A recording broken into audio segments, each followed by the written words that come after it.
passer des heures à réécrire une seule phrase dans un email ou repousser un projet sans arrêt parce qu'il n'est pas encore parfait. Pour ceux qui aiment les jeux vidéo, c'est un peu comme refuser de passer au niveau suivant tant qu'on n'a pas le 100%. Si ce genre de situation vous parle, c'est peut-être que le perfectionnisme vous a déjà tendu un petit piège. Aujourd'hui, on se plonge dans une série de sources assez riches, un article qui synthétise plusieurs études et 4 livres, pour une mission. Essayez de comprendre à quel moment précis le désir de bien faire, qui est sain à la base, bascule. Oui, à quel moment ça devient une sorte de prison? Exactement. On va tenter de démêler l'aspiration à l'excellence du perfectionnisme qui, lui, paralyse. C'est tout l'enjeu. Et la question que ces documents soulèvent au fond, c'est le perfectionnisme. Est-ce que c'est toujours une mauvaise chose? Ah, la fameuse réponse en entretien d'embauche. Mon plus grand défaut, je suis trop perfectionniste. C'est exactement ça. Mais en réalité, c'est bien plus complexe. Pour y voir plus clair, on va explorer un peu les mécanismes psychologiques derrière tout ça. Et surtout, on va voir que l'impact du perfectionnisme, il dépend beaucoup d'autres facteurs. Comme quoi, par exemple? Comme la flexibilité psychologique ou encore l'autocompassion. Et bien sûr, on parlera des solutions, notamment des approches validées comme la TCC et l'ACT. Parfait, allons-y. Les sources qualifient ce perfectionnisme toxique d'ennemi invisible du bien-être. J'aime beaucoup l'expression. Oui, elle est très juste. Et ça montre bien que le problème, ce n'est pas l'exigence de qualité, c'est autre chose, de plus insidieux. Exactement. Le problème, ce n'est pas de vouloir faire un bon travail, c'est la pression interne, cette pression écrasante qui accompagne cette volonté. Ce n'est plus une motivation, c'est un juge intérieur. C'est ça, un juge qui murmure en permanence. C'est pas encore assez bien, tu peux faire mieux. Et ça génère un stress, une anxiété qui est Disproportionné. totalement disproportionnée par rapport à l'enjeu réel. Et c'est là que le paradoxe s'installe. Cette quête de perfection, qui est censée nous tirer vers le haut, en fait, elle nous bloque. Comment ça se fait? C'est le cœur du piège. La peur de l'échec devient tellement intense La peur de ne pas être à la hauteur de ses propres standards. qu'ils sont souvent impossibles à atteindre. Et ça mène tout droit à la procrastination. On repousse le moment de s'y mettre. Insupportable. Et dans les cas les plus extrêmes, ça va jusqu'à l'évitement total. On abandonne le projet. Voilà. Il devient plus sûr de ne rien faire que de risquer de faire quelque chose d'imparfait. D'accord. Donc, si cette peur de l'erreur est le moteur, qu'est-ce qui fait que certains tombent dedans et d'autres pas? Les sourds doivent bien identifier des facteurs de protection, non? Absolument. Et c'est là que ça devient vraiment intéressant. Une des recherches citées montre que le perfectionnisme en soi, ce n'est pas une condamnation. Ah ouais? Non. Son effet toxique est modéré, pour utiliser le terme scientifique, par la présence ou l'absence de deux, disons, amortisseurs psychologiques. Des amortisseurs, j'aime bien l'image. Et ce sont, Le premier, c'est la flexibilité psychologique. c'est-à-dire, C'est notre capacité à prendre du recul, à nous adapter quand les choses ne se passent pas comme prévu. Un perfectionniste rigide a un plan A, et si ça ne marche pas, c'est la panique. alors que quelqu'un de flexible se dit bon, ok, plan B. Exactement. Et le second amortisseur, c'est l'autocompassion. Être bienveillant avec soi-même. C'est tout simple, oui. C'est se traiter avec la même gentillesse qu'on offrirait à un ami qui a fait une erreur. C'est fascinant, ces deux éléments peuvent tout changer. Ça veut dire que ce n'est pas une fatalité. Et justement, les sources ne font pas que poser le diagnostic. Elles proposent des pistes de sortie. On parle de deux grandes approches. Oui, elles sont présentées comme des voies complémentaires vers la sérénité. D'un côté, la TCC, la thérapie cognitivo-comportementale, qui est très connue. Et très validée par la recherche. Et de l'autre, une approche un peu plus récente, mais tout aussi puissante. La CCT, la thérapie d'acceptation et d'engagement. Commençons par la TCC. L'idée de base, si je me souviens bien, c'est que nos pensées influencent nos émotions. Comment ça s'applique ici? C'est exactement ça. La TCC s'attaque à un schéma de pensée très typique du perfectionnisme. La pensée, tout ou rien. La pensée dichotomique. C'est ça. Cette croyance que si un résultat n'est pas parfait à 100%, alors c'est un échec à 0%. Il n'y a pas d'entre-deux. Pas de bien, de très bien. Ou de suffisamment bon. Voilà. La TCC aide donc à repérer ces pensées automatiques et à les remettre en question, à y mettre de la nuance. D'accord, déconstruire le tout ou rien. En théorie, ça se comprend. Mais en pratique, quand on est en pleine crise d'anxiété, comment on fait? Les sources donnent un outil concret? Oui, et c'est la force de cette approche. Elle est très pragmatique. Un des exercices les plus simples, c'est le journal des pensées tout ou rien. Comment ça marche? C'est en 2 temps. D'abord, on identifie. La prochaine fois qu'on sent la pression monter, on prend 1 seconde pour noter la pensée exacte. L'exemple des sources est très parlant. On écrit un email et la pensée qui tourne en boucle, c'est « Si cet email n'est pas parfait, je suis un raté complet. C'est violent, mais c'est souvent ça. C'est brutal, oui. La deuxième étape, c'est de chercher l'alternative. Juste en dessous, on essaye consciemment de formuler une pensée plus nuancée. Par exemple, J'ai fait de mon mieux pour le moment. Un bon email envoyé est plus efficace qu'un email parfait jamais envoyé. Le simple fait de faire ça, ça aide à casser l'automatisme. c'est un peu comme allumer la lumière pour voir que le monstre n'est qu'un tas de vêtements. Passons à l'autre approche, l'ACT. Vous avez dit qu'elle était différente. En quoi? La différence est fondamentale. Là où la TCC cherche à changer la pensée, l'ACT, elle, cherche à changer notre relation à la pensée. D'accord. L'idée, c'est pas de se battre avec la pensée pour la faire disparaître, mais plutôt d'apprendre à la laisser être là, sans qu'elle dirige nos actions. On la remarque, on l'accueille presque. C'est ça. Mais on ne lui donne pas les commandes.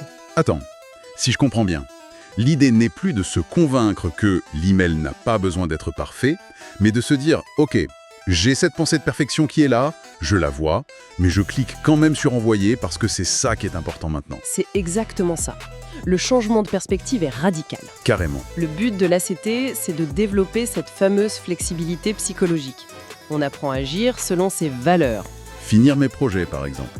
Oui, même avec des émotions et des pensées désagréables. On avance avec l'inconfort au lieu d'attendre qu'ils partent. Et pour ça aussi, j'imagine qu'il y a des exercices pratiques. Bien sûr, un exercice de base, c'est l'ancrage dans l'instant présent. Quand on sent que l'esprit s'emballe, on fait une pause. 3 grandes respirations. Puis, on porte son attention sur ses sensations. Les pieds sur le sol, la chaise. On se reconnecte au corps. Voilà. Ensuite, on écoute les sons autour, sans jugement. L'idée, c'est de ramener son attention ici et maintenant. Ça nous décroche de la lutte mentale. On n'efface pas la pensée, on lui enlève juste la lumière. TCC, ACT. Et l'autocompassion dans tout ça. Vous l'aviez cité comme le deuxième amortisseur.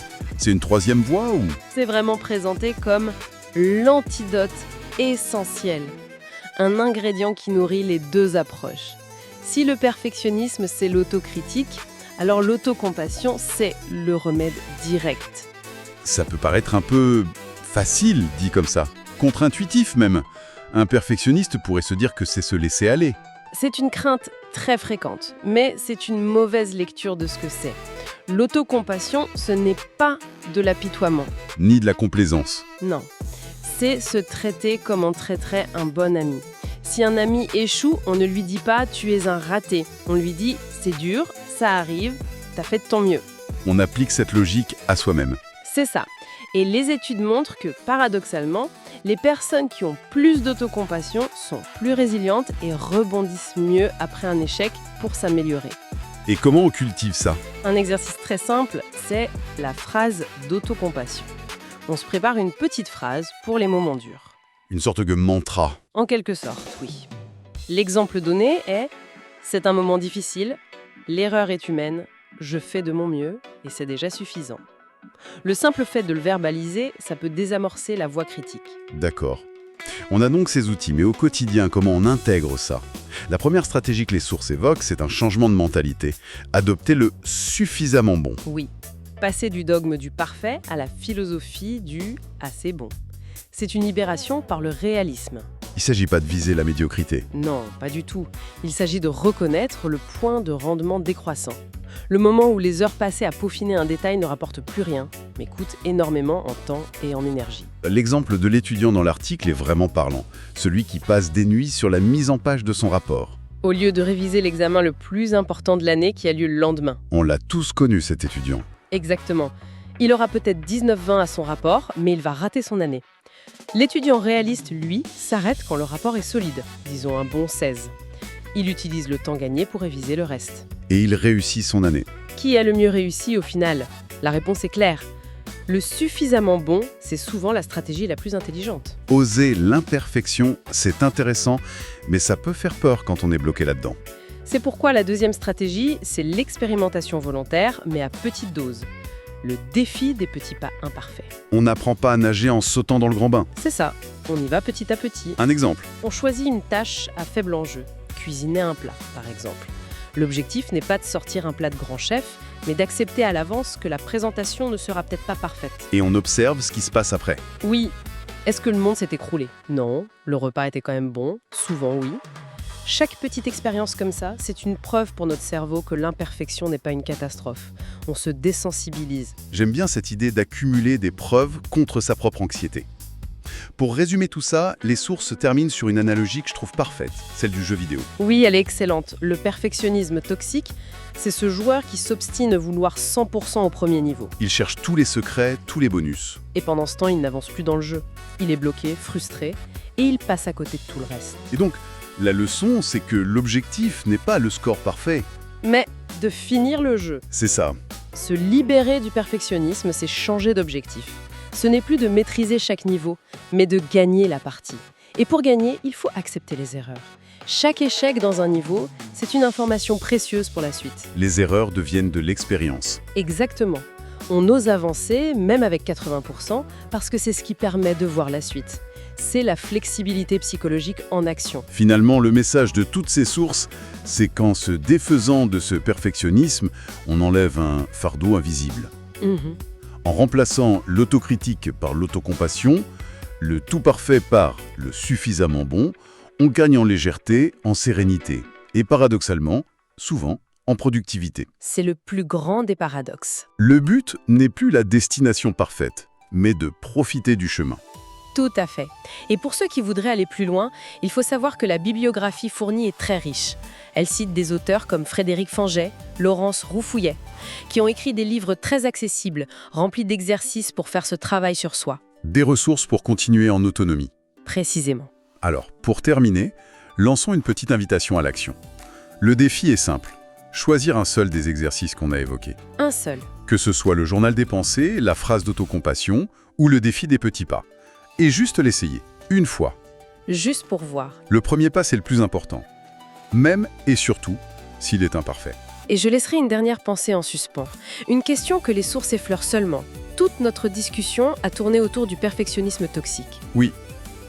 Mais est-ce qu'il pourrait exister un perfectionnisme sain, voire nécessaire dans certains domaines, de très haute performance? Comme les athlètes de haut niveau, les chirurgiens, les musiciens. Voilà. Et si c'est le cas, où se situe la frontière exacte entre l'exigence qui élève et celle qui détruit? Et est-ce que cette frontière est la même pour tout le monde? C'est peut-être là que se trouve la prochaine étape de la réflexion.